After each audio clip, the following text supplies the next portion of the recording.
Bueno, y ahora le voy a dar la palabra a Lucía Campanella, que va a moderar la primera de las 3 mesas que todavía nos quedan, que es una mesa con foco en el desarrollo territorial. Muchas gracias. Bueno, muchas gracias a todos, bienvenidos. Gracias a los expositores, expertos en desarrollo territorial. Bueno, la idea ahora en el marco de este seminario, como decía Gastón, es poder conversar un poquito del sector productivo y la academia, pero más de una mirada desde el territorio. Así que voy a presentar en primer lugar a Adrián Rodríguez Miranda. Adrián es doctor en Desarrollo Económico e Integración, economista y magíster en Economía, docente e investigador de la Universidad de la República en el Instituto de Economía y la Facultad de Ciencias Económicas, así como el Programa de Investigación en Desarrollo Sostenible y la Licenciatura en Desarrollo de Facultad de Ciencias Sociales, docente en posgrados, maestrías y doctorados en las temáticas de desarrollo y desarrollo territorial en Argentina y en Uruguay, y actualmente está coordinando el Núcleo de Estudios de Desarrollo Territorial del Espacio Interdisciplinario de UDELAR. Bueno, Adrián, tenés 15 minutos y nos va a hablar en primer lugar de cómo ha sido la evolución del desarrollo en los departamentos en los últimos 15 años, en especial el Índice de Desarrollo Regional para Uruguay. Bueno, muchas gracias, Lucía, y bueno, muchas gracias a la ANDE, y un gusto estar en el día de la MIPYME. Bueno, lo que tengo para presentarles es un proyecto en el que estamos, que es financiado por la ANI, que bueno, ahí está un poco, tiene un título largo, que es Diseño e implementación de una metodología de medición del desarrollo departamental para Uruguay y herramienta de gestión territorial del desarrollo para orientar políticas y acciones de los gobiernos departamentales. Es título y abstract ya incluido. Pero bueno, el título de la presentación, para ser un poquito más atractivo, es cómo ha sido la evolución de los departamentos a través de un índice de desarrollo regional, que este es un proyecto que se enmarca en una línea de trabajo que ya venimos desarrollando hace tiempo en la Facultad de Economía, en el Instituto de Economía, y en el cual colaboramos con Camilo Vial, que va a venir, que está acá, va a presentar la experiencia chilena, pero que él es experto internacional en este proyecto y oficia de co-coordinador. Y también, bueno, Irene Centurión y Martín Pérez, que están haciendo, Martín Pérez está haciendo su tesis de maestría dentro del proyecto, y bueno, Irene es investigadora principal también de este proyecto. Bueno, un poco el contexto, que es esto que le estaba contando, del proyecto de ANI. La pregunta que queremos contestar con esto, y ahora lo que vamos a ver es un indicador de desarrollo, y vamos a ver un ranking y todo eso que gusta mirar, pero lo que se quiere contestar con este proyecto es cómo pueden los gobiernos departamentales contribuir al desarrollo territorial. Y sabiendo que somos un país muy centralista, y sabiendo que los gobiernos departamentales tienen ciertas competencias, pero además tienen ciertos recursos, y por lo tanto que un departamento esté mejor en salud, esté mejor en educación, esté mejor en seguridad, esté mejor en un montón de cuestiones, no es una cosa que uno la pueda medir directamente como resultado de lo que hace un gobierno departamental. Pero, sin embargo, el punto que nosotros queremos plantear es que sí, el gobierno departamental hace muchas cosas y tiene mucho que ver con incluso la eficiencia, la eficacia y la articulación con el gobierno nacional en sus políticas para llegar a territorio.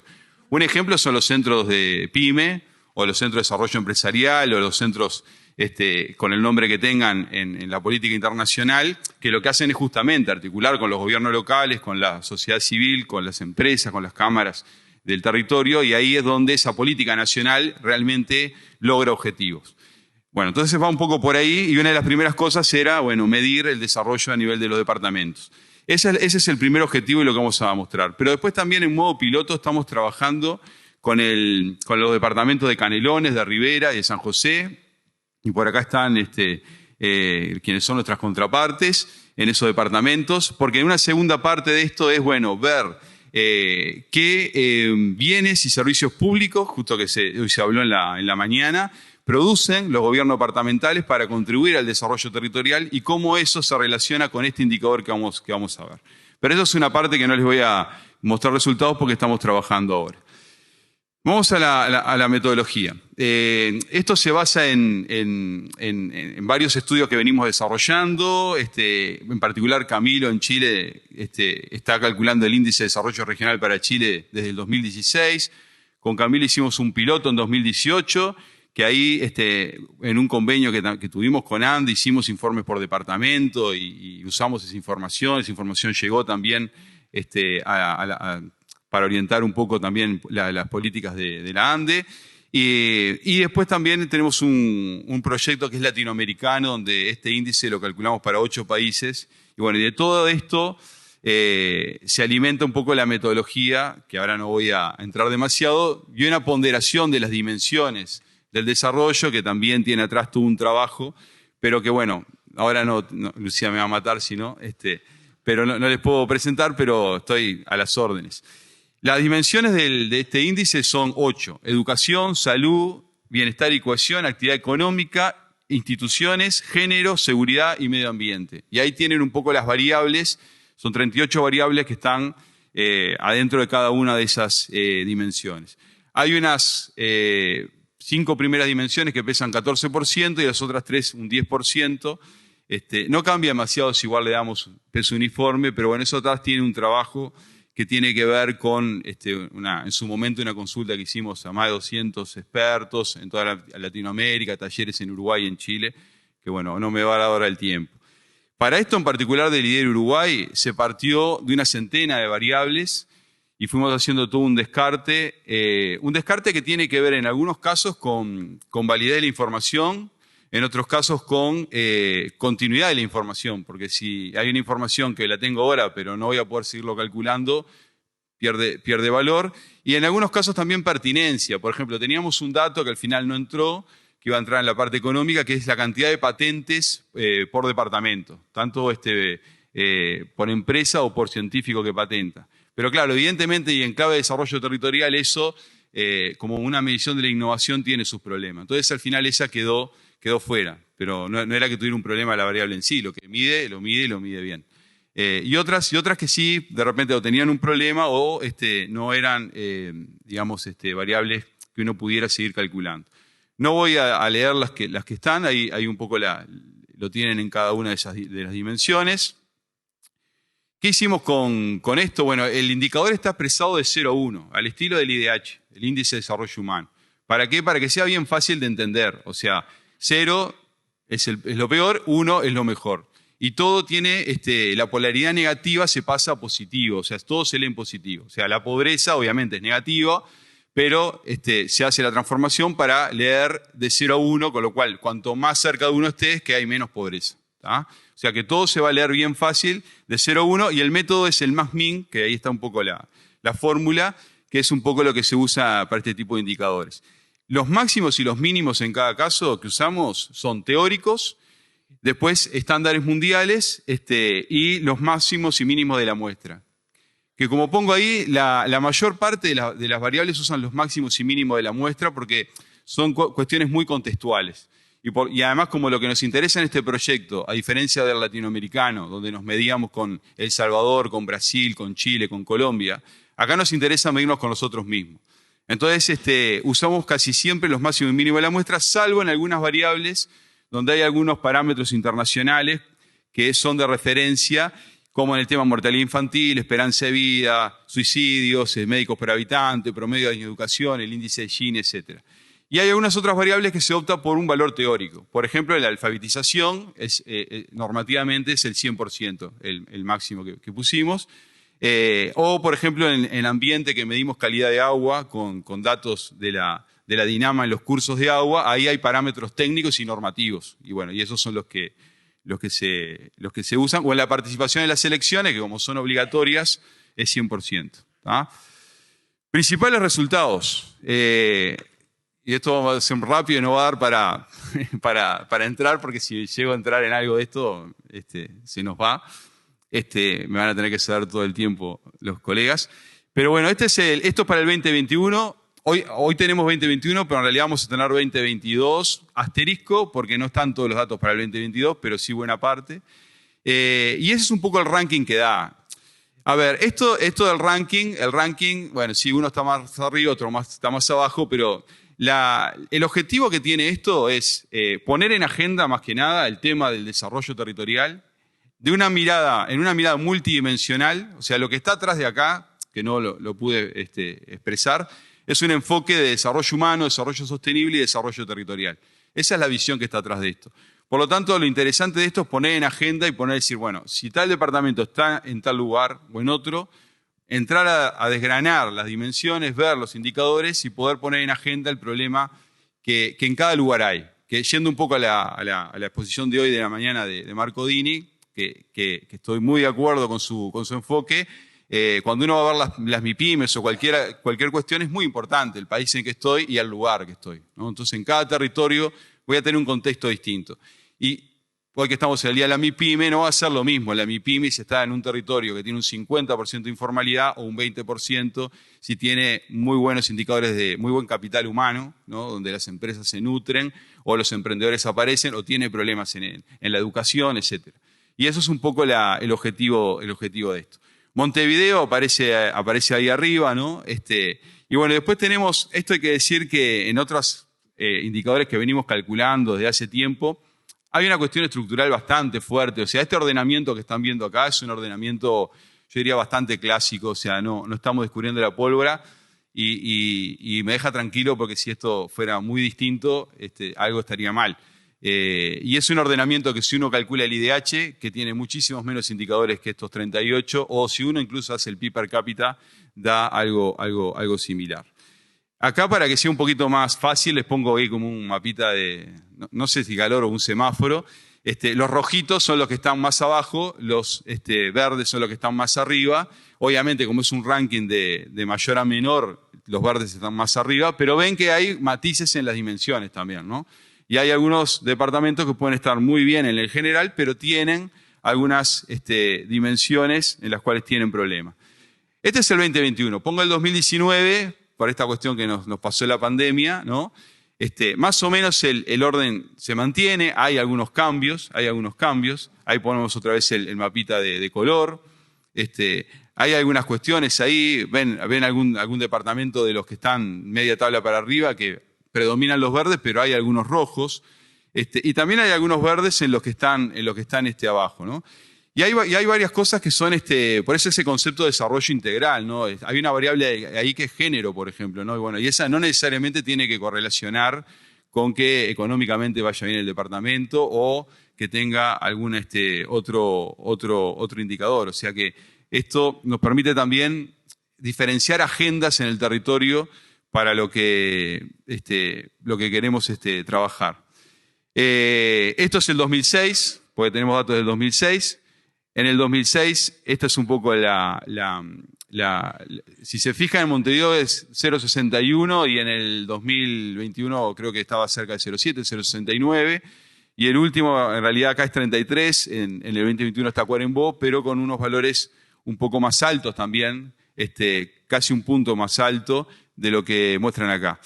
Que ahí voy un poco a las evoluciones. Las muestro un poco por regiones. Esto va a quedar con gusto a poco y como un trailer para ver más porque es esto, ¿no? Pero bueno, esto está salido del horno. O sea, ayer le mandé la presentación a la 1 de la mañana a Lucía, que me persiguió todo el día. Estoicamente aguanté hasta la 1, porque no tenía la presentación. Pero quiere decir que los tenemos, ahora son recientes y ahora entra en desgranar esto y vamos a hacer una publicación que, bueno, va a estar disponible y eso la idea es que sea en septiembre. Acá tenemos Canelones, Montevideo y San José, como para presentarlos sur, área metropolitana. El promedio es la línea punteada, claramente sí, Montevideo está por encima, pero bueno, vemos que hay una evolución y esto es una evolución esperable de mejora de los indicadores. Pero también, como todo indicador de desarrollo, se mueve muy lento. Y acá hay que tener en cuenta los periodos que estamos, ¿no? Uno diría del 2004, 2005 hasta 2015, es un periodo de bonanza económica en el país, ¿no? Después hay una desaceleración económica, pero se sigue, de todas maneras, no es un mal periodo, pero comparado con el anterior es menor. Y después, bueno, nos agarra ahí el tema de la pandemia que pega diferente en los diferentes indicadores, ¿verdad? Es decir, un indicador como esperanza de vida, la pandemia no te va a afectar. Ahora, tenemos un indicador en educación que es matriculación inicial y ese te baja a la mitad. Porque claramente, ¿no? O sea, todos sabemos lo que pasó. Y bueno, y así también con indicadores más económicos, ahí pasan, pero otros son muy duros y no se mueven. Y en general lo que estamos viendo, y con Camilo en otros trabajos que estamos comparando Chile y Uruguay, trabajando más en el detalle, es que la pandemia lo que hizo fue en realidad exacerbar más las diferencias que existían, más allá de generar novedades, como que consolidó brechas y bueno, quienes estaban mejor la pasaron mejor, quienes estaban peor la pasaron peor, digamos, ¿no? Queda un poquito, pero ya vamos terminando. Esto es Colonia, Paysandú, Río Negro, Salto y Soriano, ¿no? Ahí tenemos un poco la evolución de Salto, por ejemplo, para mencionar algo y no pasar así nomás. Eso se condice con una situación un poco compleja si vemos es como una historia en casi todos los departamentos como de crecimiento continuo en este indicador, ahí Salto tiene algún problema, ¿no? También alguno que es un poco más volátil, pero en el caso de Salto claramente hay como de 2016 un retroceso. Claro que si nos paramos en el inicio, todos los departamentos están mejor. Tener en cuenta que todos los departamentos están mejor, pero estamos llegando a valores, y en el caso de Montevideo, que llega el valor más alto, de 0,69, ¿no? O sea que eso quiere decir que estamos en un 0,7, pongámosle, hay un 30% más como para llegar a un 1. Es como el horizonte, igual que siempre se va corriendo, ¿verdad? Pero tenemos ahí algunas cosas que mejorar. Montevideo, por ejemplo, en términos de educación, años promedio de educación, andan los 11 años. Y eso es más que los que tenían en 2006. Pero Alemania anda en 14 y algo de años, ¿no? Entonces hay un gap, hay una brecha para cubrir. Y no todos los indicadores mejoran en el tiempo. En la dimensión seguridad, si acá desgranáramos por seguridad, hay una cuestión de que no va para arriba, ¿no? Y así hay algunos otros, aunque la mayoría, por suerte, sí hay un proceso de mejora. Esto es el centro del país, Durazno, Flores, Florida. Durazno tiene una subida importante, ¿no? Y ahí habría que analizar un poco los procesos que están ocurriendo en el territorio y qué es lo que mueve esto. Pero bueno, si uno ve, por ejemplo, la tasa de desempleo en Durazno y uno ve la de Salto, son como dos cosas totalmente distintas, ¿no? La de Salto no de ahora, sino de hace un tiempo, viene muy alta, y la de Durazno muy baja, ¿no? Incluso en pandemia. Y hay procesos de eso que tienen explicaciones en lo productivo y en el sistema productivo local también, ¿no? Llevándole un poco el tema de las MIPYMES. Después esto es La Valleja, Maldonado, Rocha y 33. Claramente Maldonado está despegado y a nivel país siempre está ahí pegado en el ranking a Montevideo. Pero bueno, tenemos ahí procesos también que son interesantes para analizar a nivel de la región. Este es el caso del noreste del país, donde acá ha habido un crecimiento bastante importante y después, bueno, sí estamos llegando como una meseta, lo cual también es normal en estos indicadores, ¿verdad? Porque cuando uno empieza a mejorar, para seguir con el ejemplo de los años de educación, algunos de estos departamentos podían tener 7 años de educación promedio de la población. Fíjense que si hablamos de la sociedad del conocimiento, 7 años de educación formal, hagan el cálculo de dónde quedan los gurises, ¿no? O sea, ahora, subir de 7 a 8, está bien, de 8 a 9, ya de 9 a 10 y de 10 a 11 es complicado, ¿no? Y ya llegar a Alemania que tiene 14, o sea, esto realmente tiene lo que decimos los economistas, productividad marginal decreciente. La tasa va bajando, pero tenemos ahí bastantes brechas para cubrir. Y lo interesante de esto, que no nos da ahora, es, bueno, entrar en cada caso y ver un poco cómo es en cada lugar el desafío. Ya estoy terminando, solo presentarles dentro de este proyecto qué es lo que sigue. 2022 y 2023 estuvimos en esto, porque estos datos que les muestro nos llevó un año de armarlo, de trabajarlo, de procesarlo. Y lo que nos queda de este año, y esto termina en marzo del 2024, es esta parte que vamos a trabajar, ya estábamos trabajando en realidad, en forma piloto con San José, con Rivera, con Canelones, para justamente identificar y caracterizar algo que ya lo tenemos y estamos puliéndolo y ahora tenemos que tener unas idas y vueltas, de cuáles son los bienes y servicios públicos que generan las intendencias y que se asocian a estas dimensiones. Y ahí le voy a poner algún ejemplo para que esto se entienda, es decir, si yo les digo seguridad, ustedes dicen, seguridad no hacen nada los departamentos. Bueno, hay cuestiones de articulación en mesa de convivencia ciudadana, pero también el gobierno de Canelones, por ejemplo, financia agentes de policía que obviamente están a los órdenes de la policía, ¿no? O sea, hay contribución ahí. En salud no es competencia de los departamentos. Bueno, todos tienen su servicio que recorre los pueblos de policlínicas móviles, junto con el MSP, financian parte, ¿no? O sea, medicamentos del MSP, el enfermero lo pone la intendencia. Y en términos de lo que se habló de bienes públicos en esto económico, bueno, muchas de las intendencias están impulsando certificación de calidad en miel, marca del lugar de tal producto, y también están trabajando en una cosa que en la presentación de Marco, y no es nuevo, eso viene del propio enfoque, que es esto de trabajar en redes y en capital social en el territorio. Y en eso las intendencias, redes de aserraderos y carpinterías de Rivera Tacuarembó, y todas estas cosas, muchas de ellas financiadas con política pública y muchas de ellas financiadas con ANDE y con centro de PYME, ¿no? Entonces ahí hay una cosa bien importante, y la idea de este proyecto es visibilizar todo eso y poner arriba de la mesa que no es solamente la calle, el barrido, la luz, que eso tiene que estar, ¿no? Sino que es todo esto otro junto con la política pública. En algunas cosas, evidentemente, la responsabilidad es del gobierno departamental, la basura, ¿no? En el desarrollo económico productivo no, pero es compartida. Y ahí hay cosas que hacen los gobiernos departamentales. La idea acá es visibilizarlo y cómo eso también, jugando con el IDERE, te muestra las dimensiones que un departamento de repente está mal, pero enfoca sus esfuerzos hacia ahí. Hay una buena orientación de esa política. Porque no quiere decir esto que si, digamos, Rivera, por ejemplo, está en una situación compleja en el ranking, pero eso es una cuestión estructural. Ha mejorado del 2006 significativamente, pero en términos relativos todavía tiene desafío. Ahora, que esté orientando esfuerzos y en varios de los programas, incluso programas que se llaman bienes públicos de la ANDE, quiere decir que bueno, se están orientando bien hacia esos lugares donde hay que seguir trabajando.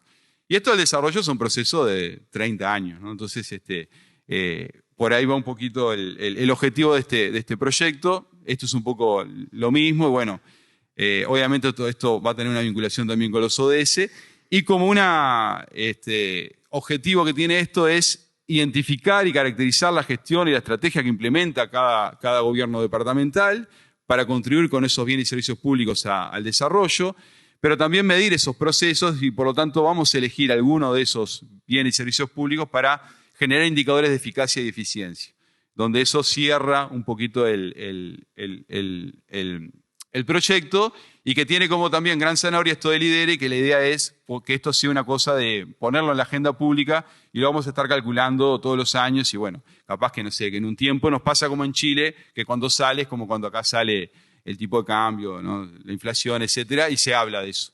De hecho, ahora que el INE empezó a publicar la tasa de desempleo, o sea, no se piense que la tasa de empleo no existía. O sea, esos datos yo los tengo, todos los que trabajamos. Claro, una cosa es tenerlos, porque lo procesa de la encuesta continua, otra cosa es que el INE te saque un informe y te los ponga ahí adelante. Y la gente dice, ¿y cómo Salto no tiene la misma tasa de desempleo que yo que sé que Durazno? Y bueno, porque Salto es Salto y Durazno es Durazno.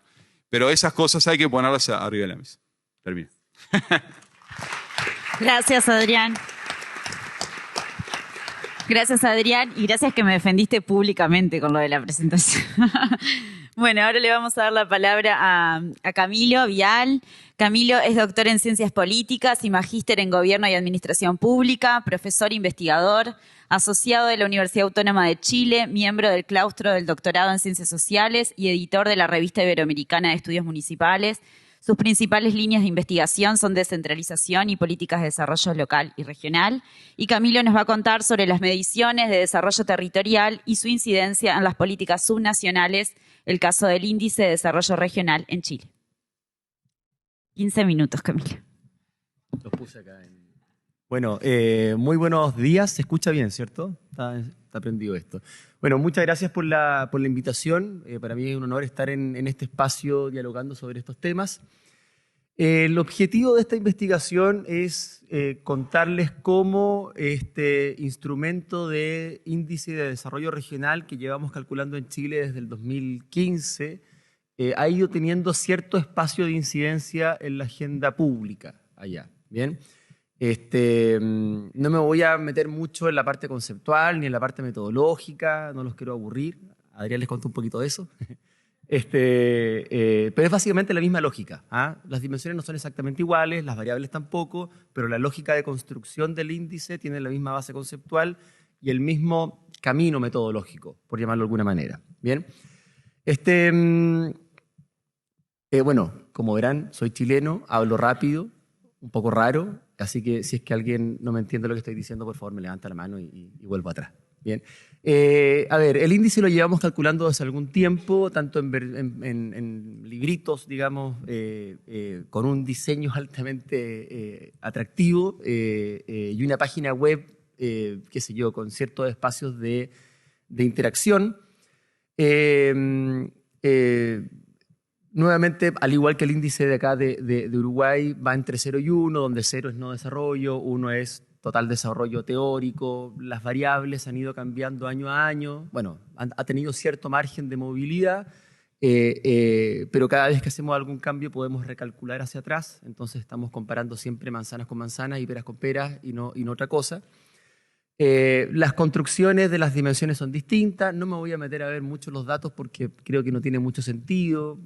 Al igual que en el caso de Uruguay, que Adrián mostró, nosotros cada vez que calculamos el índice, que lo tenemos recalculado desde el 2010 en adelante, bueno, y una versión modificada desde el 90, estructuralmente las regiones que están arriba siguen estando arriba, las regiones que están abajo siguen estando abajo, en fin, con algunas sorpresas de vez en cuando, pero la verdad es que es muy estático. Y como también mostró Adrián para el caso uruguayo, en el caso chileno lo que resulta interesante no es tanto si yo o mi región mejoró o empeoró de posición, sino que es analizar los comportamientos de las dimensiones que componen ese desarrollo. Bueno, el IDERE, en la medida en que lo hemos ido publicando, ha tenido cierta incidencia en política pública territorial. Esto se ve chiquito, ¿eh? No esperaba que fuera tan grande la sala. ¿Ya? Pero a ver, ha tenido cierta presencia en la política pública territorial. En el Plan Impulso a la Araucanía es la región con mayores niveles de vulnerabilidad en Chile y donde además está fuertemente concentrada la población mapuche, que en el país en general es muy importante, pero sobre todo en esta región. Diagnósticos de caracterización socioeconómica AICEN, en todas las planes estratégicos regionales de actividad física para las 16 regiones del país, la estrategia regional de innovación del Maule y 2 regiones más. Actualmente están todas las regiones renovando su estrategia regional de desarrollo regional, que es como su instrumento rector. En buena parte de ellas el IDERE está haciendo parte de sus diagnósticos. En el caso del Biobío, no solamente está haciendo, que es una región de Chile, no solamente está haciendo parte del diagnóstico, sino que también está vinculado a las metas de la Estrategia Regional de Desarrollo. ¿Ya? Tienen alta expectativa de que sigamos calculando el índice hacia el futuro. Y también ha sido parte de discusiones, de discusión parlamentaria para el último proyecto de ley que se transformó en ley asociado al fortalecimiento básicamente de los gobiernos regionales. Y también normalmente cuando sacamos el índice es parte de los debates en los consejos regionales, que es el órgano, qué sé yo, no es legislativo porque no tenemos capacidad legislativa a nivel regional en Chile, pero es el órgano fiscalizador, consultivo, etcétera, etcétera, que, qué sé yo, es paralelo al del rol del ejecutivo, del gobernador o gobernadora regional. Bien, esto es un breve resumen de cómo ha ido poco a poco entrando en la agenda pública, dentro de ciertos márgenes, desde luego. No es que cuando sale el índice esto aparece hasta en los matinales, desde luego no. Simplemente aparece en espacios de prensa especializada y en espacios de deliberación y de política pública territorial especializada. Todo esto gracias a que, por un lado, hemos hecho un trabajo deliberado de plan de medios, o sea, no es que nos vengan a buscar ni mucho menos. Depositamos esfuerzos económicos, monetarios, etcétera, etcétera, en hacer una estrategia de medios muy potente y también una estrategia de acercamiento deliberado a tomadoras y tomadores de decisión. A nivel central, con la Subdere, que vendría a ser, tiene el rol de lo que aquí entiendo que es entre ANDE y OPP, con parlamentarias y parlamentarios que discuten los temas de gobierno interior, que es la comisión que debate sobre temas de descentralización, a nivel regional a cuánta autoridad regional sea pertinente y a nivel municipal a las principales municipalidades del país. Pero el IDERE, la verdad es que no está solo. Aquí yo puse varios índices más. De hecho, el ICBU, que es el que aparece arribita como medio rojo, está altamente consolidado. Es el índice de calidad de vida urbana, que debe llevar cerca de 15 años calculándose todos los años, digamos. El IDERE no lo publicamos todos los años. El ICBU se publica todos los años. Hay más, está la matriz de bienestar humano territorial de la Universidad Adolfo Ibáñez, el ICBU es de la Católica, está el índice de competitividad regional y el índice de competitividad comunal que calcula Subdere, el índice de desarrollo comunal que calcula nuestra propia universidad. Hay varias versiones de un IDH comunal, etcétera, etcétera.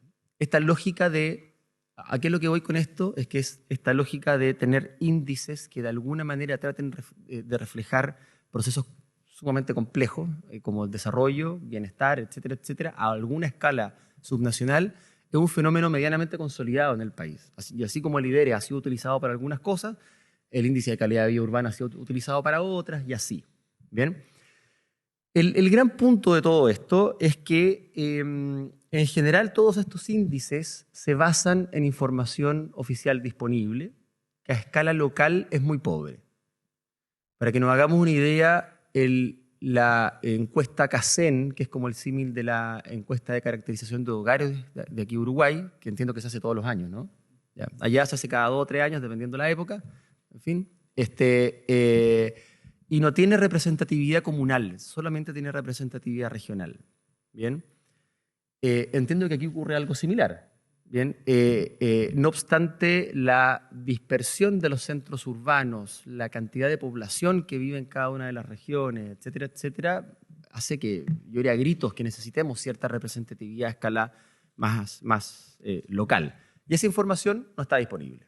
De hecho, nosotros en el país orientamos un montón de política pública con, por ejemplo, el nivel de pobreza, la línea de la pobreza, como en todas partes. ¿Bien? Eso solo lo tenemos a ciencia cierta, entre comillas, con margen de error, como todas estas cosas, a escala regional y para las cabeceras regionales y las municipalidades altamente urbanas. En la medida en que tú te empiezas a ir de las zonas altamente urbanas, mientras más rural sea el territorio, mayor error existe en nuestra estimación nacional de pobreza, lo cual es bravo, digamos. En Chile la pobreza, básicamente los grandes bolsones de pobreza se centran en zonas rurales, mapuches, con jefas de hogar mujer. Y eso no está medido. ¿Ya? Entonces, aquí pongo una frase con un gobierno regional con el cual estamos trabajando, que en sus estrategias y sus mediciones, etcétera, etcétera, siempre nos dicen, mira, ¿sabéis lo que pasa? Es que nosotros medimos y evaluamos lo que podemos en función de los datos disponibles y no necesariamente lo que queremos. ¿Ya? Y ahí es que, dos mapas de 2 regiones con las cuales estamos trabajando y les voy a contar un poco el proyecto que es medio paralelo al que contó Adrián, con algunos matices en todo caso. 2 regiones que en el mapa se ven súper simples. La que está a vuestra izquierda es la región del Biobío, la que está a vuestra derecha es la región de la Araucanía. ¿Ya? Y donde aparecen unos nombrecitos que no se alcanzan a ver desde luego, están los poblados. ¿Bien? Pero si es que uno mira el mapa así, donde lo que está a vuestra derecha es básicamente la cordillera de los Andes, todo eso como bien café, montañoso y qué sé yo, inhabitable, pero igual hay poblados en esa zona, digamos, y son de súper difícil acceso. No sé si alguien ha tenido la oportunidad de estar da lo mismo en qué región, digamos, en cualquiera, uno para donde mira hay un cerro, independiente estés mirando para la cordillera de los Andes o no, y eso es porque, además de la cordillera de los Andes, tenemos la cordillera de la costa, que es más chiquitita, pero igual tiene en sus partes más altas 4.000 metros de altura, digamos. Entonces no son despreciables. ¿A qué es lo que voy con eso? Tenemos 140 kilómetros promedio de ancho y entre medio puro cerro. ¿Ya? Eso desde un punto de vista de la articulación del Estado en el territorio y de la identificación de necesidades, de las necesidades de conectividad, etcétera, etcétera, son realmente tremendas. ¿Ya? En el caso de Biobío, no me acuerdo los datos, pero vivirá en toda la región aproximadamente, 2 millones de personas, 1 millón y poco está concentrado en la metrópoli, en Concepción, Talcahuano, una conurbación que hay ahí, La Araucanía vivirá alrededor de 800.000 personas y cerca de la mitad está concentrada en Temuco, que es la capital. Todo el resto está esparcido en pueblos, en ciudades más periféricas, pequeñas, etcétera, etcétera. Entonces, cuando queremos profundizar la mirada, no tenemos mucho. Y esto implica que las entidades territoriales, los gobiernos regionales, que es el símil de los gobiernos departamentales de acá, tengan graves carencias no solamente para diagnosticar su realidad territorial, sino que también para tratar de ayudar a orientar cierta priorización de sus esfuerzos públicos. ¿Bien? Y ahí estamos en un proyecto financiado por la ANID, la Agencia Nacional de Investigación y Desarrollo, que es la ANI de acá, a través de un proyecto IDEA. Estos proyectos básicamente financian investigaciones científicas para, de acuerdo a sus bases, generar soluciones en la industria. ¿Ya? La mayoría de los fondos que se adjudican acá son de, qué sé yo, de biología, de química, de, qué sé yo, de agroindustria, minería, energía y qué sé yo. El objetivo de esto es ir generando patentes para solucionar problemas industriales. En el caso de las ciencias sociales, que somos poquitos los fondos que estamos en ciencias sociales en esto, es para generar soluciones a, básicamente, nuestros interlocutores, que es el Estado, en este caso, a escala territorial. Y aquí, básicamente, nos adjudicamos en conjunto con la Universidad Austral un proyecto donde estamos trabajando con los gobiernos regionales de la Araucanía y del Biobío, y con la Subdere. Un poco el rol de Subdere ahí es ver cómo avanza esto para ver si es que el día de mañana esta idea de proyecto puede ir expandiéndose a otros territorios. ¿Bien? Ya, esto está feo, pero básicamente estamos construyendo un índice de desarrollo territorial interregional pertinente para estas dos regiones, que en algunas cosas son similares o son idénticas entre Biobío y Concepción, Biobío y la Araucanía, ¿bien? Pero en otras muchas son distintas. ¿Por qué? Porque las características del desarrollo territorial son propias de cada territorio, digamos. Y esto está en la construcción conceptual que tenemos sobre esta idea de desarrollo territorial. Nosotros cuando trabajamos con índices con Adrián, básicamente lo que hacemos es simplificar la realidad. La realidad es altamente compleja y llevarlo a veces absurdamente a números, como si eso tratara de sintetizar todo lo que ocurre en torno a eso. Eso sirve para tener un proxy, para poner los temas sobre la mesa, para tratar de medir brechas, etcétera, etcétera, pero es bastante torpe un poco para reconocer la particularidad de cada territorio. No es que con esta mirada reconozcamos todas las particularidades de cada territorio, pero nos permite tener mediciones pertinentes para cada región, ¿ya? Y esto lo estamos tratando de vincular básicamente con las hojas de ruta políticas de los gobiernos regionales con los cuales estamos trabajando, y estamos creando una plataforma como bien cibernética, informática y qué sé yo, donde la gente se puede entrar y mejora el accountability, etcétera, etcétera. ¿Bien? Y que los gobiernos regionales puedan alimentar el día de mañana por su propia cuenta, sin tener que llamarnos a nosotros. Me encantaría que me llamen de vuelta, pero la idea es que ellos dejan las capacidades instaladas. Estamos en ese proceso. Hemos definido las dimensiones, que son distintas a las de Lidere Chile y son distintas a las de Lidere Uruguay. Quizás aquí la gran, innovación es que además de tener ciertas como dimensiones que le llamamos sectoriales, tenemos 3 dimensiones transversales que están en lógica de brechas. Entonces, ruralidad, género e interculturalidad, como lo cruzamos con las dimensiones cuando corresponda.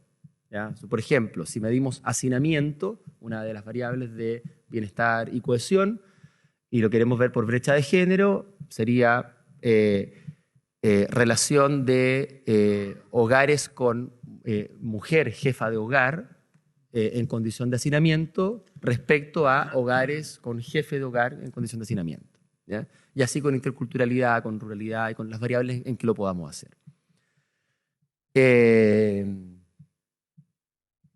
Ni yo lo veo esto, pero básicamente estamos trabajando con 60 variables. Las que son rojas son variables que nosotros mismos estamos capturando. Nosotros estamos aplicando una suerte de encuesta de hogares.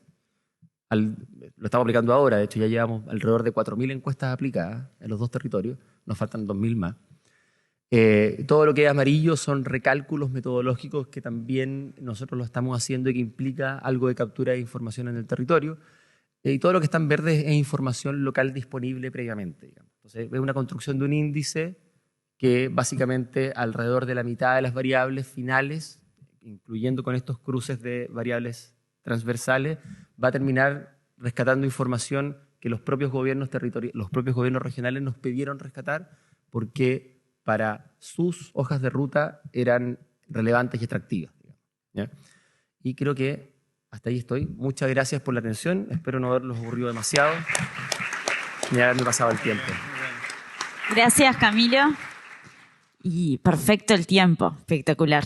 Bueno, ahora le vamos a dar la palabra a Carlos Troncoso. Carlos es economista con posgrado en finanzas, es profesor agregado del Departamento de Economía de la Facultad de Ciencias Económicas de UDELAR, docente en microeconomía, macroeconomía y desarrollo territorial, en cursos de grado y posgrado, y en la de ingeniería también de UDELAR, y en la maestría de desarrollo local y regional del CLAE. Cuenta con especialización en las áreas de desarrollo económico local, sistemas productivos y cadenas de valor. Carlos, en esta oportunidad nos va a hablar sobre la aplicación de la metodología de cadena de valor para analizar la contribución al desarrollo económico local y en particular el caso de Paysandú, ciudad universitaria. Gracias, Lucía. ¿Se escucha bien, no? Gracias, Lucía, y al resto del equipo de ANDE por la invitación. La temática la pusimos un poco en común, pero la lectura recién de Lucía trata de unir, y por ahí voy a ir en estos 15 minutos, como dos conceptos: desarrollo territorial, ¿sí?, que es parte de lo que estamos hablando, y cómo contribuir al desarrollo territorial con una herramienta. Por eso es aplicación de una metodología, pero para que no sea muy denso, le metimos la zanahoria de algo que estamos trabajando en la actualidad y terminando, saliendo del horno, diría Adrián hace un rato. También lo estamos trabajando con Adrián. Ahora después lo presento al caso, pero es a un caso específico de un territorio en Uruguay. Primero y breve, porque ya lo tienen seguramente todos presentes, pero me parecía que dedicarle 30 segundos, por un lado al concepto de desarrollo territorial o desarrollo económico local, ¿sí? Cuando decimos desarrollo, Adrián hoy creo que lo mencionó también rápido, dijo la persona, estamos hablando de desarrollo humano, o sea, a eso apuntábamos, mejora de la calidad de vida.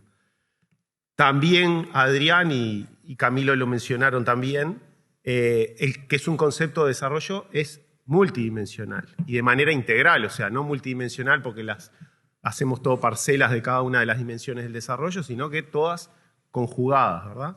Y bueno, ahí les puse como algunos conceptos que Naciones Unidas los reunió, los difundió de esa manera, como el informe de Greta Thunberg del 87, o ahora en el 2015 con los ODS y las metas, que básicamente ponen las tres, o agrupan en tres grandes dimensiones: social, económico y ambiental, el desarrollo. Pero que bueno, también Quique desde hace mucho tiempo, la mirada de gobernanza es como una cuarta dimensión que tiene que jugar, y todo esto mirado en un territorio. Eso es un poco la noción de desarrollo territorial que manejamos y que hemos venido trabajando, por suerte, desde allá, 2004, 2005, con el programa ART tuvimos la oportunidad de estar trabajando y aplicando muchas de estas cosas para el desarrollo territorial en Uruguay. Y lo último, lo del carácter endógeno, porque cuando miremos ahora la herramienta, intenta que sea desde el territorio la promoción o la contribución al desarrollo territorial. Pero endógeno en ese sentido, pero que no se escape, otro concepto o idea que Quique maneja mucho, de la mirada multiactoral, ¿no? En el territorio inciden muchos actores ajenos al territorio. El otro concepto, eso era desarrollo, el otro concepto, cadena de valor territorial, que uno lee las palabras, cadena de valor territorial, se puede confundir con un concepto que está arriba de la mesa desde hace un par de décadas, que es el de cadenas globales de valor, pero si uno va más atrás, llegamos a los complejos agroindustriales de Raúl Vigorito acá en Uruguay, en realidad estaba en México, pero uruguayo, promocionando, no es la idea, pero quería recorrer, complejo agroindustrial, cadenas productivas, clúster, distritos, ¿sí? Muchos autores que con varios documentos clave han marcado ahí sendas conceptuales de esto. Pero, para no meternos en ninguno de ellos, porque todos sirven para interpretar el uso de la herramienta, es para ver cómo funciona en un territorio determinadas actividades. Entonces, para no meternos si es un clúster, cómo funciona cierto sector o ciertas actividades productivas o de servicios, desde hace un tiempo, dándole alguna vuelta, ¿no, Adrián? Tratamos de hacer un concepto más integrador o más práctico en ese sentido. Entonces, ¿a qué le vamos a llamar, o la herramienta que ahora vamos a mostrarles, qué trata de resumir? Que es un conjunto, sistema en ese sentido de que están enlazadas, ¿no? Es un conjunto de actividades, ¿sí?, que se van desarrollando. Pensemos en más la lógica industrial, ¿no? Hay una materia prima que se va transformando y saca un producto final, pero en ese camino hay muchas actividades, hay actividades de soporte, entonces un poco esa definición que aparece por ahí como más práctica intenta decir eso. Es un sistema de actividades económicas, están relacionados, ¿sí?, por esa pertenencia a un proceso productivo. No es que juntamos cualquier cosa en un territorio y ahí miramos y le llamamos cadena de valor, sino que hay una unión, una pertenencia a algo.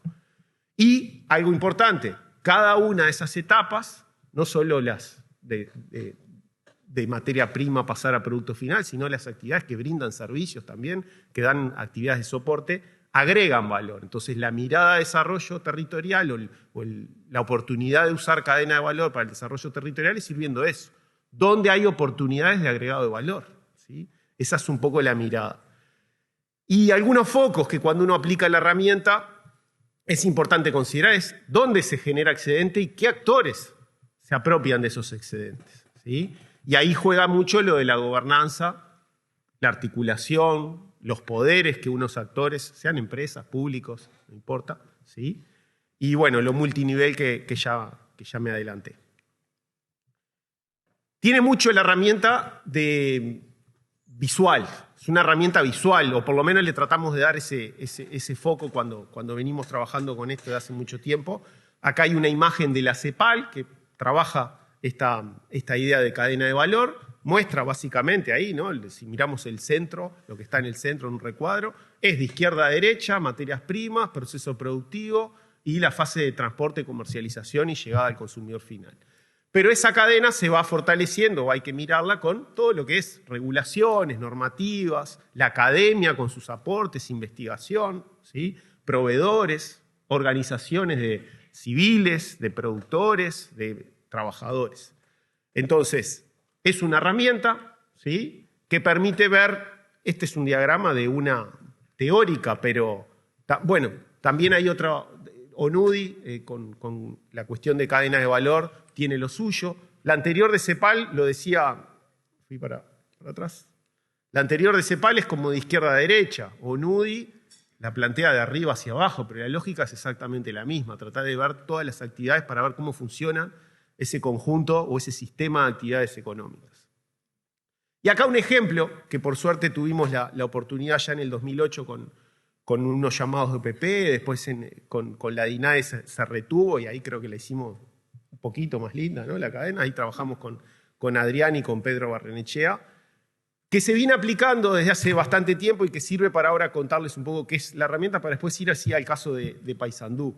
Pero es la misma lógica, acá está de izquierda a derecha, más estilo CEPAL. Iba a traer unos ejemplos, pero por tiempo no lo traje, que hay algunos que lo hacen de abajo hacia arriba y otros, aunque ahí tengo la duda, lo he visto en algunos documentos, ¿no?, pero tengo la duda que haya sido un efecto de imagen, de la pegada, ¿no?, de una foto que a veces queda para el otro lado, que la plantean de derecha hacia izquierda.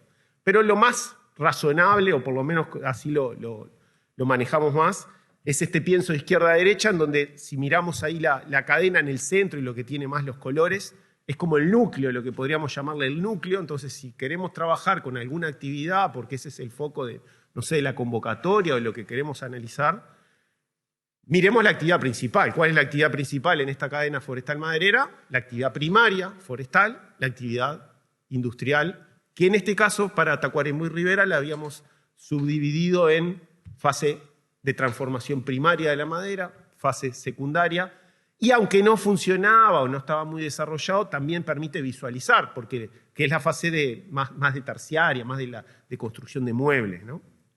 Entonces ahí uno define el núcleo, y ya adelanto una conclusión con respecto a esto de, no es que en Tacuarembó y Rivera la fase de mueblerías es un elemento del núcleo de esa cadena forestal maderera, pero uno con la herramienta puede identificar, sea lo que funciona, pero también otros otros eslabones que la cadena podría tener y que justamente pueden dar pie a identificar procesos de desarrollo local, ¿sí?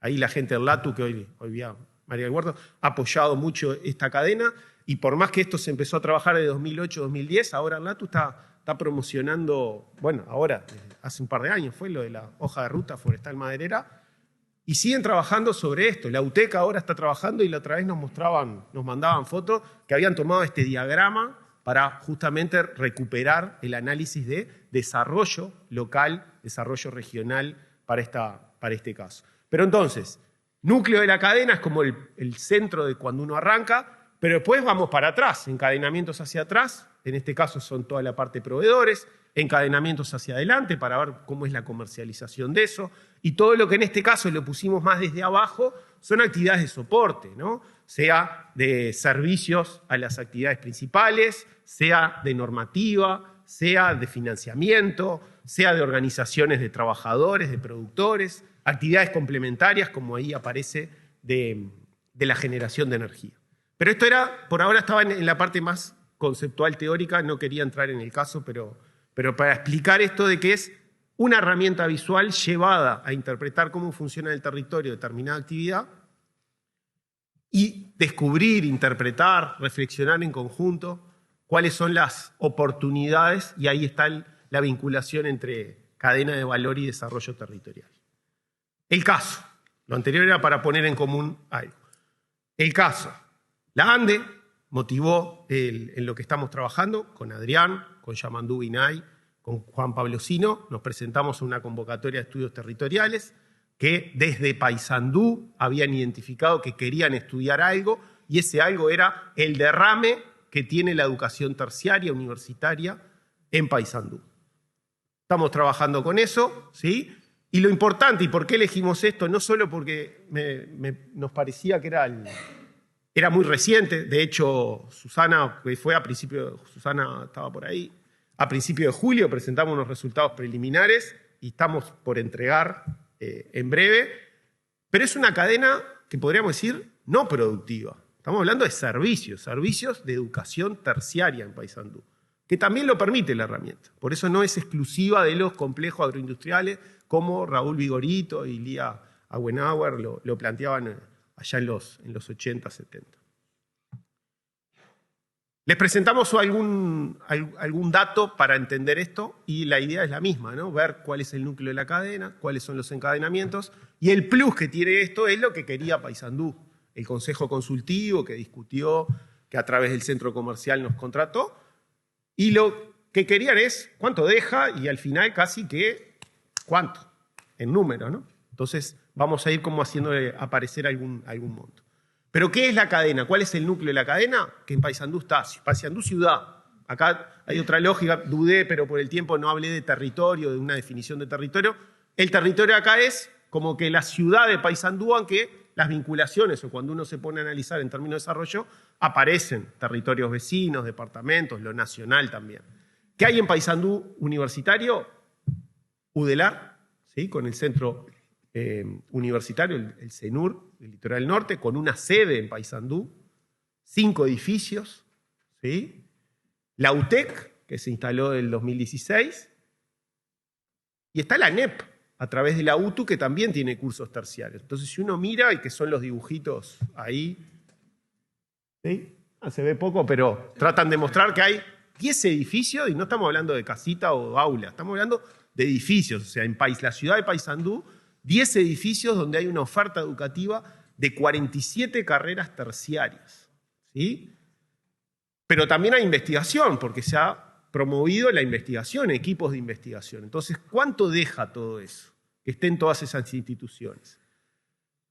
Dimensionamiento, 8.500 estudiantes, aunque estuvimos rascando, ¿no? Posterior a la reunión que tuvimos a principios de julio, parece que son 9.000, ¿sí? Pero 9.000 personas, estudiantes en estas 3 instituciones, y es el 8% de la población, 113.000 habitantes tiene el departamento de Paysandú, ¿sí? Si miramos solo una franja, y no porque los estudiantes solo estén de 18 a 30, pero para dimensionar algo, si decimos que ahí es la mayoría de los estudiantes, estamos hablando de que cada 10 personas de 18 a 30 años que caminan o que uno las ve por Paysandú, están en torno, 4 de esas 10, están en torno a la educación terciaria. ¿Bien?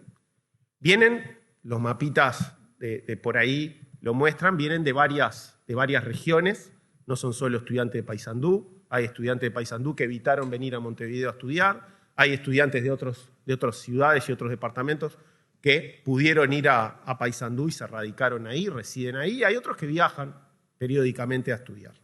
La UDELAR es lo que se come más la torta en términos de cantidad de alumnos. No mencioné, pero son las 3 instituciones, pero a su vez están los tecnólogos. Hay 3 tecnólogos en Paysandú que lo brindan, es una oferta educativa en conjunto de las 3 instituciones. Primero, ¿cuánto pesa ese núcleo? ¿Cuánto derrama ese núcleo? Hay un primer número que es el valor agregado directo que tienen estas actividades, que básicamente en la educación el valor agregado es salario. Está esa regla de 90-10, 90% salario, 10% funcionamiento e inversión, que casi todos los esquemas educativos lo tienen. Y en Paysandú no es la excepción. Entonces, si uno mira, bueno, ¿cuánto es el valor agregado de los 500 docentes y 150 funcionarios que están en torno a estas ofertas educativas? 15 millones de dólares y ya tenemos un primer numerito. En la lógica de cadenas tenemos el núcleo, pero vamos para atrás. Y ahí aparecen los encadenamientos hacia atrás.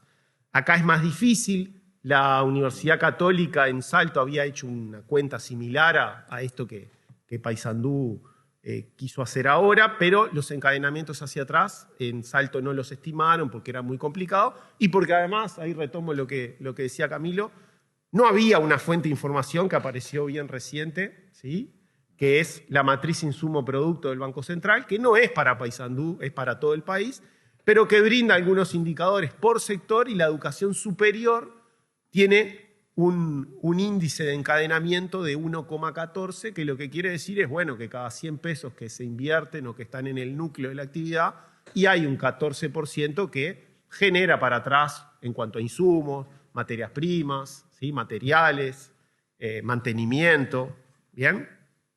Entonces, bueno, si sumamos eso, vamos por esta vía de estimar de esa manera encadenamientos, identificando cuáles son, tenemos 2 millones de dólares más. En la lógica de cadena, capaz que ya lo percibieron, pero lo hago explícito.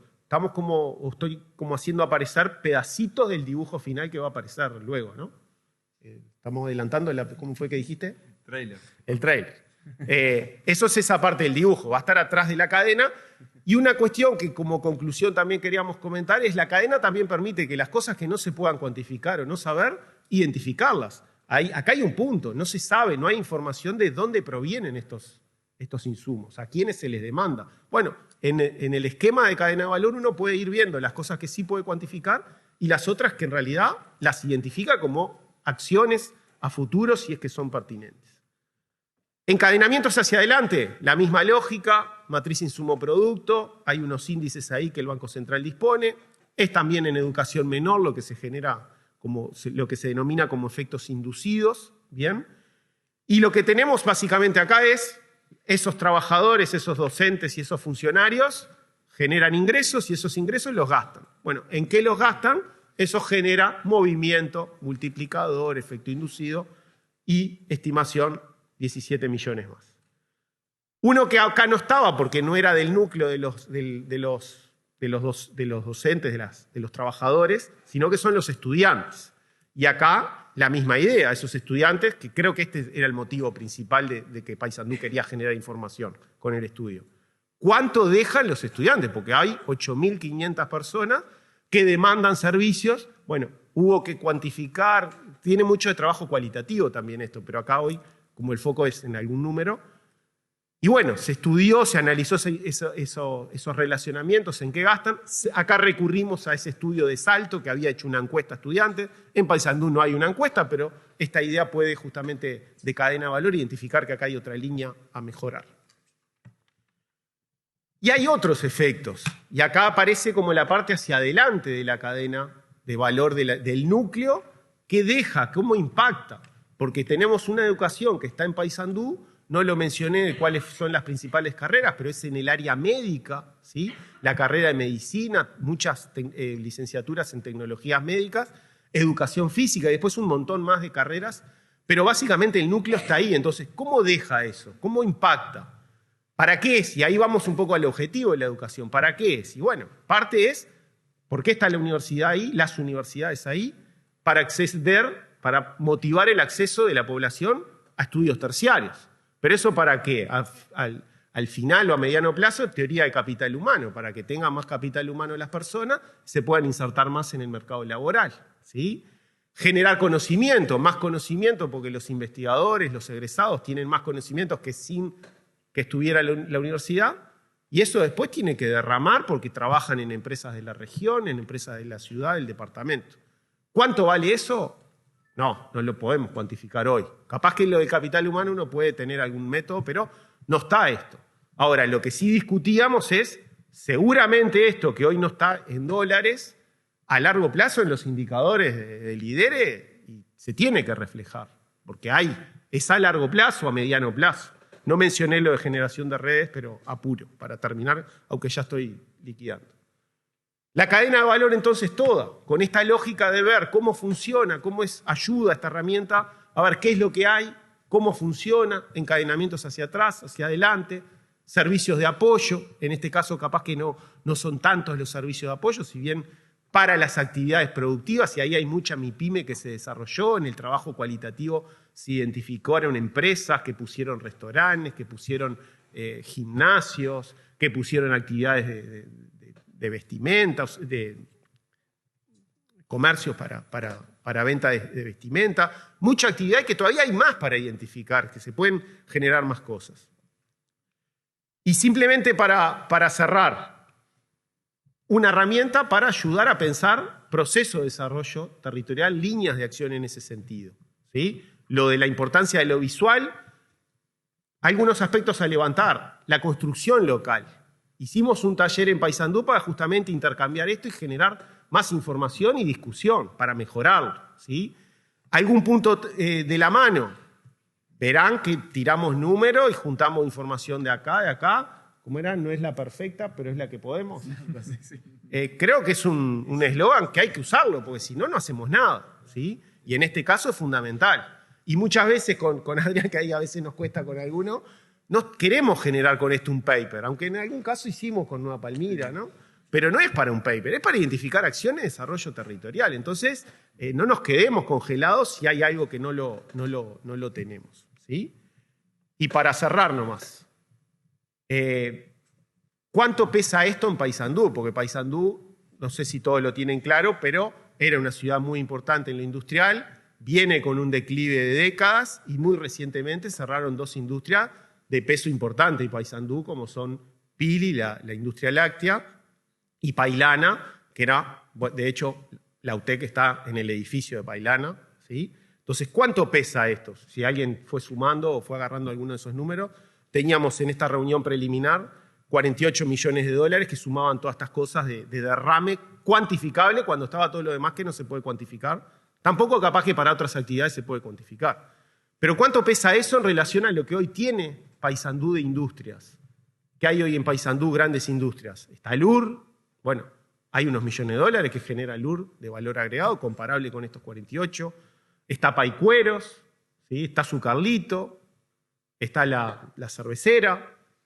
¿Cuánto es esto? Viene la universidad a suplantar, por ejemplo, la caída de Pailana, y bueno, para terminar nomás, se ubica ahí, ¿sí? Si uno mira el valor agregado bruto departamental, los 1.800 millones de dólares, de vuelta, una estadística que es vieja, pero que bueno, porque OPP la calculaba, hizo un esfuerzo, el valor agregado departamental no se calculaba, OPP hizo un esfuerzo por calcularlo, se desactualizó un poco, pero bueno, uno puede hacer algún manejo de información, actualizar ese monto y hoy habría con todos los problemas metodológicos, pero habría unos 1.800 millones de dólares, que es el valor agregado de ahí, con sumatoria de todos los sectores que son los naranjas. Y después sí, empresas individuales.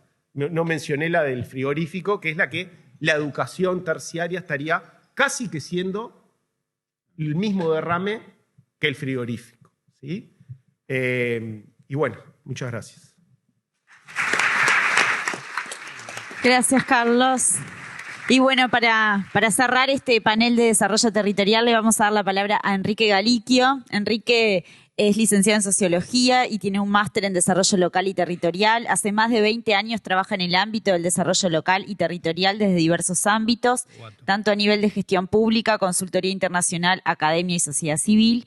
Actualmente es asesor del Congreso de Intendentes de Uruguay e investigador asociado de la Universidad CLAE, donde es también coordinador académico de las formaciones en desarrollo local y territorial y director de la maestría en desarrollo local y regional. Enrique nos va a hablar de los desafíos de construir una agenda de desarrollo económico local en países centralistas. 15 minutos, Quique. Gracias, Lu. Qué tema.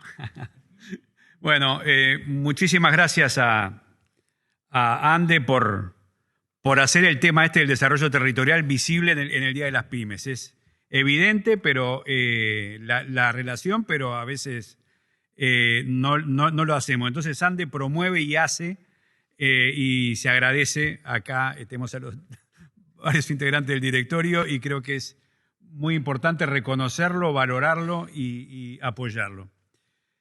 Segundo, bueno, la importancia de la dimensión territorial en esta temática. Se habló varias veces acá de la Agenda 2030 y los ODS, que es una agenda que todos tenemos presentes en nuestro trabajo, que tiene como gran consigna no dejar a nadie atrás, pero también eso implica no dejar ningún lugar atrás.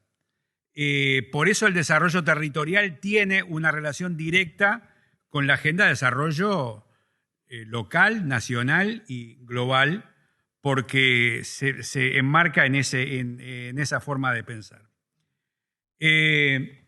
Bueno, me pedían que hablara un poco de los desafíos de construir agenda de desarrollo en países centralistas.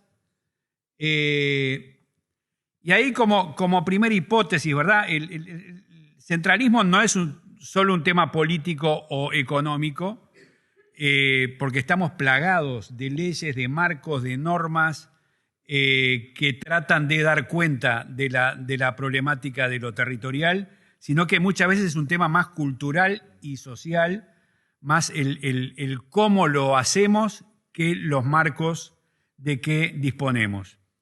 Sí hemos aprendido algunas cosas. Los que venimos del mundo del desarrollo local y somos críticos, hemos sido críticos toda la vida de la visión centralista de las políticas y hemos aprendido, y creo que todo el mundo ha aprendido que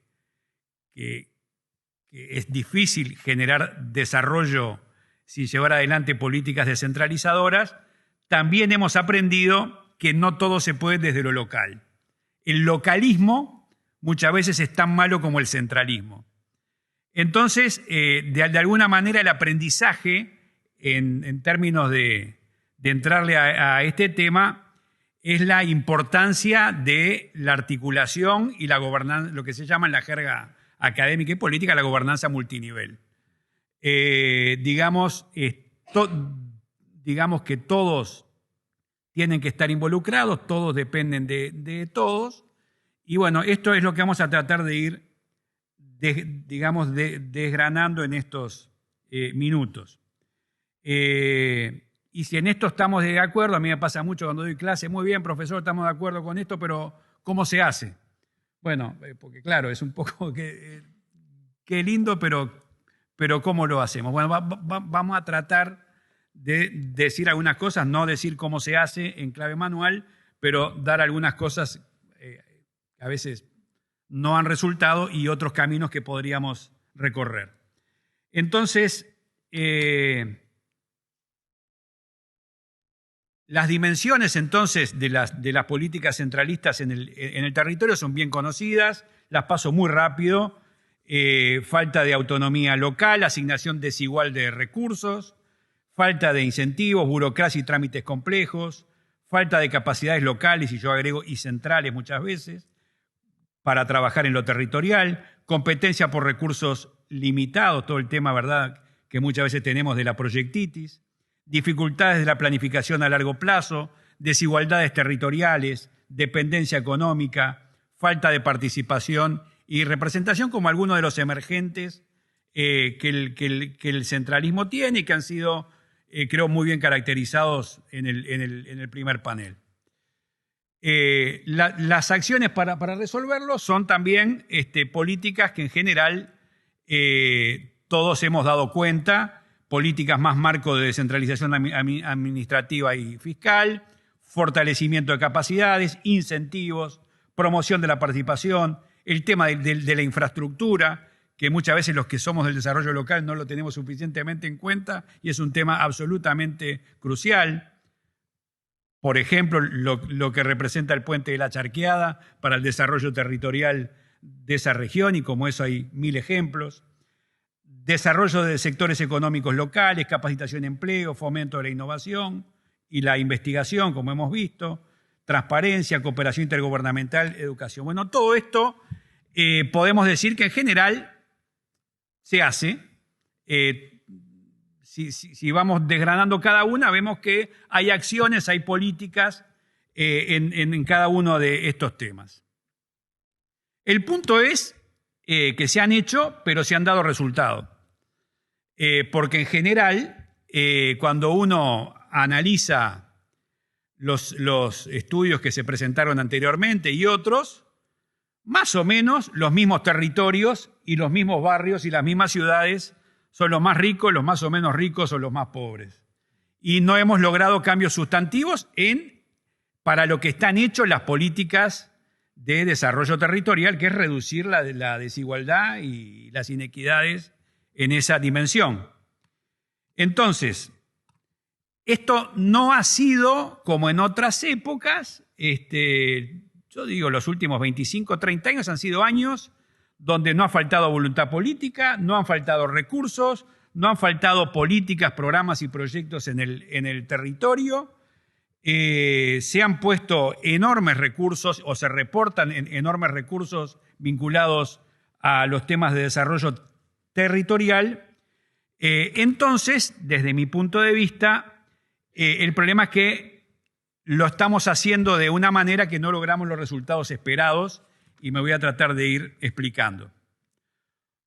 Por un lado, tenemos un contexto paradójico. Con todo esto convivimos. En los últimos años en América Latina, por un lado, tenemos más Estado y también tenemos más descentralización. Ahí no hay una columna buena y una columna mala. Yo creo en el Estado y creo en la descentralización, pero son, digamos, ámbitos que están en debate. Más gasto público y más ingresos para los territorios, pero también tenemos más brechas y más condicionamientos para acceder a los ingresos. Tenemos reportados, y es obvio, más transferencias y más recursos, pero paradójicamente a veces tenemos menos proyecto local en sentido estricto, porque ya me viene empaquetado el llamado o la convocatoria a la que me tengo que presentar. Y por supuesto, si la convocatoria a proyectos es para hacer celulares, te voy a escribir el proyecto diciendo que lo más importante del mundo para mi territorio es hacer celulares, pero capaz que si hubiera tenido la plata disponible tenía que hacer control remoto. Entonces, en ese sentido, que hablo, no quiero decir que no haya capacidad, que no haya proyectos locales, que los hay muchísimos, pero tenemos que repensar un poquito más qué tipo de proyecto local trabajamos. Hay más programas y proyectos presentes en el territorio, pero paradojalmente y en el mismo sentido, menos capacidades locales. Estamos llenos, ¿verdad?, de mesas, ámbitos, coordinaciones, en general sectoriales, donde muchas veces tenemos los mismos 20 recorriendo la mesa de un lado al otro, cambiándose de sombrero. Entonces, este es un tema que... Bueno, pero nunca está la mesa de desarrollo del departamento o del territorio. Ahí creo que el modelo Centros Pymes, con todo lo que hay para repensar, con toda la pregunta que hacía Carmen sobre sostenibilidad, con todo lo que hay que meterle de cabeza, me parece que es un camino hacia el territorio. También tenemos en general menos pobreza, reportado en prácticamente todos los países, pero sí tenemos una tremenda inequidad y fragmentación territorial que nos hace vivir prácticamente en dos mundos. Y si bien los indicadores de pobreza son muy buenos en toda la región, en el país también, todos los días, convivimos con estas situaciones de exclusión y cómo conseguimos que lleguen, ¿verdad?, las políticas y las acciones a esta parte de la población. Bueno, sobre cadenas de valor hemos hablado o han hablado los que saben. Y tenemos también más marcos jurídicos para descentralización, pero paradójicamente no tenemos a veces las capacidades para poder llevar adelante los procesos. Y entonces,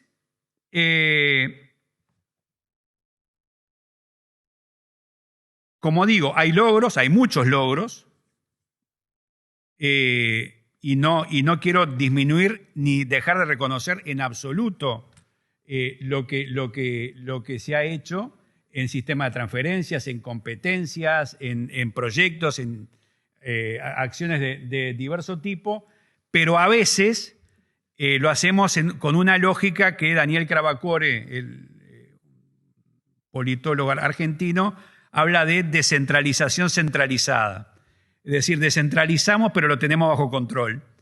Y es un tema, ¿verdad? Y esto, acá no hay maldad de nadie. No hay nadie que lo quiera hacer de determinada manera. Tenemos un tema cultural, identitario, una forma de hacer las cosas que tenemos que ir cambiando. Y esto es un tema también de política. Entonces, la lógica de acción predominante implica, como decía, esta cantidad de nuevas ingenierías de gestión en el territorio que han pautado los últimos años. Acá no estoy hablando de políticas con P mayúscula, no estoy hablando porque esto es un proceso que lleva muchos años y que trasciende partidos políticos, gestiones y diferentes formas de ver la temática, e insisto, todos con una voluntad política expresada en recursos en el territorio. Acá estamos tratando de mejorar lo que tenemos y no de denostar absolutamente nada. Pero se trata de ámbitos normalmente promovidos desde lo central en lógica sectorial, generando ámbitos, digamos, participativos, y ahí hay búsquedas. Insisto, ANDE tiene búsquedas en ese sentido. Ya he hablado del tema de la cantidad de mesas que tenemos en los territorios. Entonces, tenemos una lógica de acción que yo la defino como de territorialización de políticas. Es decir, la lógica predominante es aterrizar políticas nacionales en los territorios. Una vez más, no hay maldad de nadie. Hay un interés, una voluntad política marcada, pautada en hacer llegar recursos a los territorios. Pero a veces lo hacemos en forma demasiado sectorializada, a través de todo lo que hemos, digamos, caracterizado. La territorialización de políticas implica predominantemente una visión vertical y sectorial que considera el territorio más como un ámbito de decisiones tomadas en otros lugares.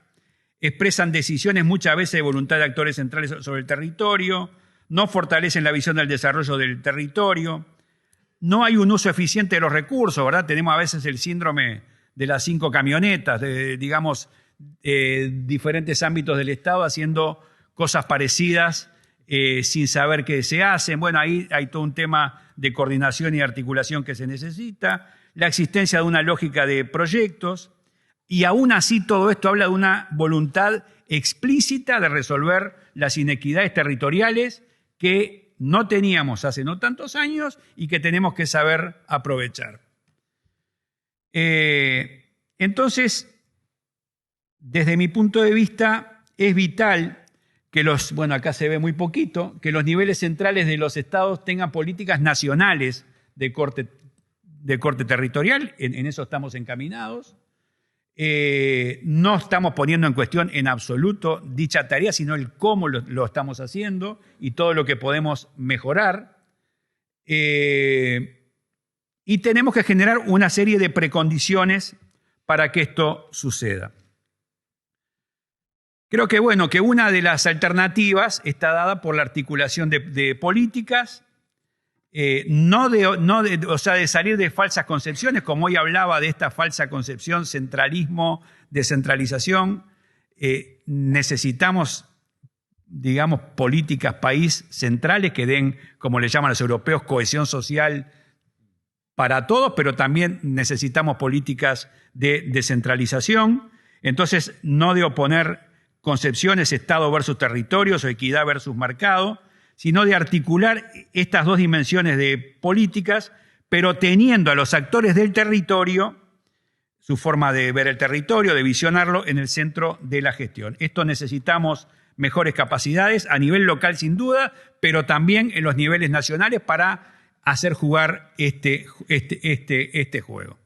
Entonces, si la territorialización de políticas tiene un corte netamente vertical y sectorial, es decir, normalmente son ministerios aterrizando en los territorios con su propia lógica, en esta idea de construir políticas territoriales, y esto no es un juego de palabras, hay que pasar de territorializar políticas que aterricen a construirlas del territorio. Allí es horizontal y territorial. En el primero, preeminencia de decisiones centrales, en el segundo, toma de decisiones articuladas. En el primero, los actores locales son gestores, en el segundo son gestores y decisores. El primero lleva a la fragmentación de la que muchas veces nos quejamos, el segundo promueve mayor articulación. Luego, un tema importante es que dicen, bueno, esta lógica de lo local otra vez es un gasto más de plata y esto va a ser otra burocracia. Y no, en realidad, con los mismos recursos o menos que con lo que estamos aplicando, trabajados en otra lógica, podríamos lograr mejores resultados. En el primer caso no hay necesariamente una visión de desarrollo compartida, en el segundo caso sí. Y los instrumentos se van construyendo territorialmente. Un tema clave es, a mí me gusta mucho la definición de la Unión Europea de enfoque territorial del desarrollo, que dice, corresponde a una política nacional que reconoce al desarrollo local como endógeno, incremental, espacialmente integrado y multiescalar. Subraya la responsabilidad principal de las autoridades locales para planificar, gestionar y financiar dicho desarrollo local. Y es una concepción del desarrollo nacional. Por eso es tan importante que exista la ANDE, que permite a las autoridades locales, autónomas y responsables aprovechar la contribución de los actores que operan a múltiples escalas para producir bienes y servicios públicos adaptados a la realidad local, lo que aporta un valor añadido a los esfuerzos de desarrollo nacional. Y por eso es importante la presencia con autonomía, con capacidades, con recursos de los gobiernos subnacionales, en nuestro caso los departamentales y los municipales. También es clave generar un entorno favorable. Estoy terminando, me quedan dos minutos. Un entorno favorable como un conjunto de políticas, leyes, instituciones y sistemas de gobernanza. Bueno, todo lo que está allí planteado a lo que van a acceder. Marco constitucional, legislativo, reglamentario, finanzas públicas, etcétera, que generen este entorno que permita que nos movamos, porque estamos con muchísimos marcos en toda la región que en cierta medida podrían favorecer esto, pero lo hacemos de una manera que no lo estamos promoviendo. De alguna manera el cómo, y acá termino, tener, y creo que estamos encaminados hacia políticas nacionales de desarrollo territorial. El país tiene instrumentos, tiene, digamos, una cantidad de acciones que el desafío es articularlas. Allí la tesis de maestría de Diego García de Rosa habla de quién coordina a quién y cómo se articulan los diferentes actores. Claro, nadie quiere ser coordinado, ni nadie quiere ser articulado. Entonces ahí viene todo el debate de esa temática. La construcción de plataformas territoriales multiactor y multinivel, es decir, las mesas que tenemos actualmente, desde mi punto de vista, deberían ser lideradas por los gobiernos locales, por los actores locales, en sentido amplio, pero no la clásica mesa de los actores locales. Ahí se deberían sentar los actores nacionales, para construir juntos el desarrollo territorial. Esto necesita liderazgo local, necesita mejora de capacidades, necesita recursos involucrados a priori, que no me venga el llamado para el celular, que el territorio disponga de algunos territorios para planificar a priori. Ahí me vienen siempre los argumentos, bueno, viene ahí los acomodos, la corrupción, esto, el otro. Bueno, hagamos sistema de premios y castigos, pero hagamos el que no cumple será castigado y no recibirá los fondos. El que cumple y genera un círculo virtuoso será, digamos, o tendrá esta posibilidad. Ahí el modelo Fondo de Desarrollo del Interior, como un ámbito, la Comisión Sectorial de Descentralización, paritaria entre ministerios, organismos nacionales y organismos territoriales que discute, debate, dialoga sobre proyectos, dando previsibilidad a las transferencias, es un modelo interesante que para mí tiene que ser, en el caso de la política PYME, articulado mucho más con los centros PYME como el ámbito de generación de esa política. Sobre todo pensar en una lógica de acción diferente, esto que he venido planteando de la territorialización de políticas a la construcción de políticas territoriales. Entonces sí necesitamos diagnósticos buenos, es la clave, pero planificar es priorizar. Entonces hacernos las preguntas en el territorio de qué tenemos, qué queremos y qué podemos, que nos ayude a priorizar y trabajar en esta lógica, me parece la clave. Y por último, reivindicar, como dice también mi amigo García da Rosa, la política con P mayúscula como la forma de resolver, digamos, necesitamos técnica, necesitamos mejores capacidades, pero necesitamos formas de ver esta temática desde la política que me parece que es el camino adelante. Entonces agradezco nuevamente muchísimo a Ande, a todos los presentes. Espero no haber herido ninguna susceptibilidad. Todo es en cierta medida tratando de contribuir a que lo que estamos haciendo lo podamos hacer mejor y partiendo de la base, insisto, del reconocimiento absoluto a lo que se ha hecho, a lo que se está haciendo, a la voluntad política y a los recursos que se están poniendo a disposición en esta temática. Creo sí que tenemos que cambiar un poquito el chip acerca de cómo lo estamos haciendo. Muchas gracias. Gracias, Enrique. Nos quedan nada, ya estamos en tiempo de terminar el panel, pero no queremos dejar de abrir el micrófono por si hubiera alguna consulta. Vamos a dar lugar a una pregunta nomás, si hubiera. ¿Tienen hambre lo que pasa? Ah, no, ahí hay una. ¿Cómo incide el desarrollo local en la profundización, el avance y el cuidado de la democracia? Que creo que es un tema que se habló poco en el día de hoy. Buenísimo. Bueno, creo que justamente las reformas descentralizadoras y hacia el desarrollo local son reformas en clave de profundización democrática y de mejora de la democracia en los países. Hay muchísimos estudios que hablan de una correlación muy fuerte entre democracia, descentralización y desarrollo humano. Entonces, lo que se hace en clave de descentralizar el poder, que en definitiva es lo que tratamos de hacer desde el desarrollo local, cada uno de sus responsabilidades, pero cada uno es electo, cada cual tiene su legitimidad. Y luego el modelo, el sistema democrático se fortalece con la descentralización y el desarrollo local. Ahí hemos hablado poco, no era un poco el tema de participación ciudadana, que es uno de los temas fundamentales que ayudan también a la promoción de la democracia. Da para muchísimo el tema de la participación. Participación qué, para qué, cuándo, cómo.